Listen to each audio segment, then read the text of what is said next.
Some might query what it means to be Canadian, and some might say snow in March, though I'm currently kind of busy blaming Al Gore for that, who is also an American.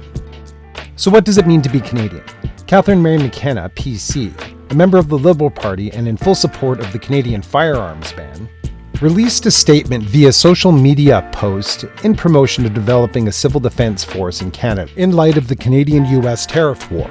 In her post, she links to an article written by Peter McLeod, which talks about tens of thousands of Canadians receiving additional firearms training, tactical first aid, search and rescue skills, and survival techniques. A little bit of mixed messaging going on, as passive-aggressive as our country is known to be.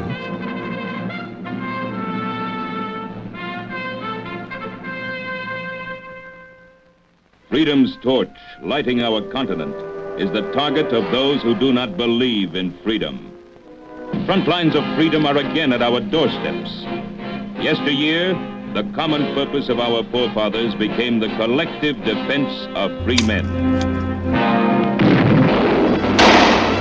This is the firing range at the Reading Pistol Club. The activity, training civil defense volunteers for auxiliary police. The instructor, an ex-police officer. When these men finish their complete course, they'll be capable of guarding power plants, bridges, water supplies, and other facilities necessary for the common good. They will also help control traffic and check possible panic. In short, these are the men who, during a morale-shattering emergency, will have a strong stabilizing effect on a jittery populace. With legal firearms owners making up some of the most law-abiding citizens in Canada, our gun control systems are so thorough that each person holding a firearms license is checked on an automated system every 24 hours. When asked why the Japanese didn't land during Pearl Harbor, Japanese Admiral Isoroku Yamamoto said, "You cannot invade the mainland United States. There would be a rifle behind every blade of grass." I mean, if we're worried about emergencies arising while disarming a populace holding legal possession and acquisition, knowing the difference in the meaning of the terms outlaw and criminal just might apply. So what does it mean to be Canadian? I'm really unsure, as despite the oppressive aspects and limited supports of a statement saying that I consider myself a world citizen, I really wouldn't know anymore. Canada's given up so much of its national identity over the last 20 years, we're ripe for annex. I mean, my recent quote-unquote home of Vancouver, BC, being a constituent and being taxed to death by those above the line, benefiting and financially oppressing the constituency. Our political leader and representative of our country stating declarations of admiration towards the Chinese system of communism. Go ahead and look that up. Level of admiration I actually have for China,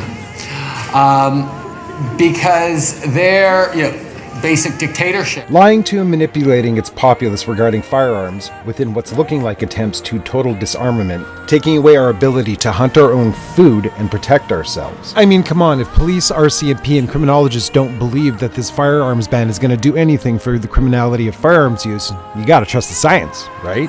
Though maybe if all these legal firearms owners, sport shooters, and hunters aren't the problem, it's just a good idea to prohibit all of these legally acquired firearms, turn these people into criminals that are law-abiding citizens, and tax the Canadian people for a buyback program worth millions of dollars.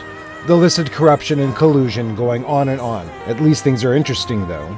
Sitting here popping my popcorn and still upholding the importance of this embargo, one has to wonder if the US and Canada are actually nose-to-nose, or if it's all collusion towards a greater project. They don't like us. They don't like us. They ain't gotta like us. Somebody say something? I didn't think so. We need to start communicating. So many of us wandering around carrying all these prescribed insecurities, distracted by self-imposed competitive measures.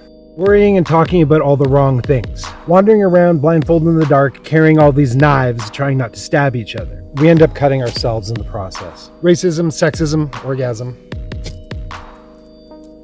Self-imposed victimization. When are we going to quit whining and learn we're not the enemy and figure out who is?